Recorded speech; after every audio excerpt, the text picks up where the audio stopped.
मी अर्थसंकल्पाच्या अधिवेशनाला सभागृहात जाण्यापूर्वी आज सकाळी आपल्याशी बोललो आणि काल तर पत्रकार परिषद घेऊन बोललेलो आहे। एकूणच गेल्या लोकसभा निवडणुकांमध्ये गेले 10 वर्ष भारतीय जनता पक्षाच्या आश्वासनांना आणि थापांना कंटाळून चिडलेल्या महाराष्ट्राने जो काही त्यांना दणका दिला, त्या दणक्याने आता यांचे डोळे थोडेसे किलकिले झाल्यासारखे वाटतंय।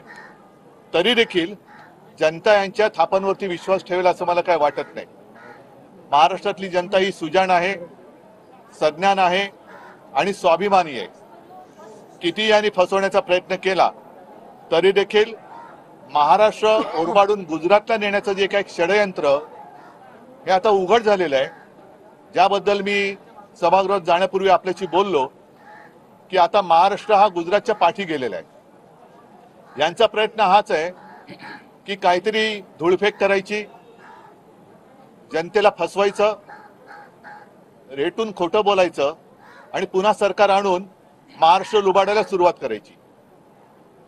अनेकदा आपल्याला कल्पना असेल की निवडणूक आल्यानंतर अशा काही घोषणा केल्या जातात।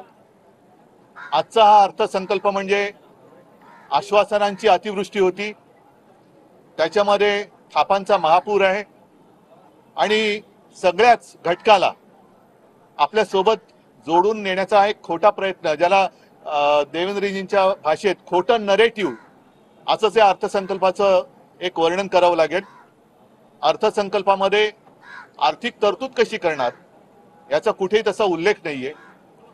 माझी तर मागणी आहे किंवा आमच्या महाविकास आघाडीची मागणी अशी आहे की आजपर्यंत त्यांनी ज्या काही घोषणा केल्या गेल्या 2 वर्षात, त्यापैकी खरोखर किती अंमलात आल्या याच्याबद्दल एक तज्ज्ञांची कमिटी नेमून निवडणुकीपूर्वी श्वेतपत्रिका जाहीर करावी।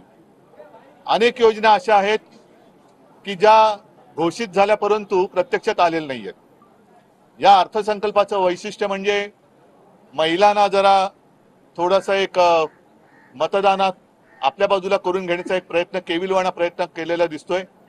मी आधीच म्हटलं होतं की महिलांसाठी लाडकी लेक किंवा लाडकी बहीण ही योजना आणत असेल तर जरूर आणा, आम्ही स्वागत करतो, पण मुलगा आणि मुलगी असा भेदभाव करू नका। मुलींसाठी काही आणत असाल तर मुलांसाठी आणा, त्याच्याबद्दल कुठे तशी काही वाच्यता नाही आहे। माता भगिनींना तुम्ही हे जे काही देत आहात जरूर द्या, पण त्याच वेळेला परत एकदा सांगित की आज राज्यामध्ये हजारो तरुण बेकार असताना घरी गेल्यानंतर ती माता भगिनी त्याला काय उत्तर देणार, या प्रश्नाचं उत्तर या अर्थसंकल्पात कुठेही दिसत नाही। म्हणजेच काय की रोजगार वाढीसाठी कुठेही उपाययोजना नाहीत, जे काय आहे ते रेटून न्यायचं। मी शेतकऱ्यांना वीज बिल माफ करा अशी मागणी केली होती, ती त्यांनी मान्य केली, पण शेतकऱ्यांना कर्जमुक्त करा ही मागणी त्यांनी काही मान्य केलेली नाही। शेतकऱ्यांना वीज बिल माफ केल्यानंतर थकबाकी ज्यांची आहे ती थकबाकी सह हे माफ होणार आहे का? आजपर्यंत जेवढी काही थकबाकी आहे तेवढी सगळी थकबाकी तुम्ही माफ करणार आहात का? आणि वीज बिल माफ करा म्हटल्यानंतर मला आठवतंय जुन्या एका गोष्टीची आठवण झाली। माझ्यासोबत आज नाना पण आहेत, जितेंद्र आहेत, त्यावेळेला तुमचं सरकार होतं आणि हिंदू हृदय सम्राट शिवसेना प्रमुखांनी संभाजीनगरला जाहीर मागणी केली होती किंवा आपण असं जाहीर केलं होतं की आमचं सरकार आल्यानंतर शेतकऱ्यांना वीज बिल माफ करू। तत्कालीन मुख्यमंत्री सुशील कुमार शिंदे होते, ते तत्कालीन होते आणि त्यांनी तत्काळ ती मागणी मान्य करून निवडणुकीच्या आधी शून्य रकमेची बिलं ही शेतकऱ्याला द्यायला सुरुवात केली। त्याच्यानंतर निवडणुका झाल्या, पुन्हा एकदा काँग्रेसचं सरकार आलं, विलासराव देशमुख मुख्यमंत्री झाले आणि निवडणूक झाल्यानंतर महिनाभरानंतर दामदुपटीने वीज भरणा करा नाहीतर तुमचं कनेक्शन कापून टाकू ही दरडावणी सुरू झाली।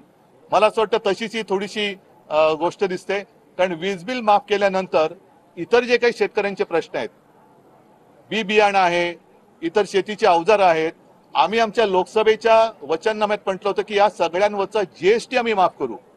कारण शेतकऱ्यांचं जे गणित आहे त्यांनी सांगितलं होतं की तुम्ही म्हणजे हे केंद्र सरकार दरवर्षी 6,000 रुपये जर शेतकऱ्याला देत असेल तर साधी गोष्ट त्यांनी सांगितली होती की जर वर्षाला 1 लाखाचं खत शेतकऱ्याला लागत असेल, आता किती टक्के त्याच्यावर जीएसटी मला वाटतं थोडी कमी केली होती, आता 5% आहे, पण नाहीतर 18% जीएसटी खतावरती होती।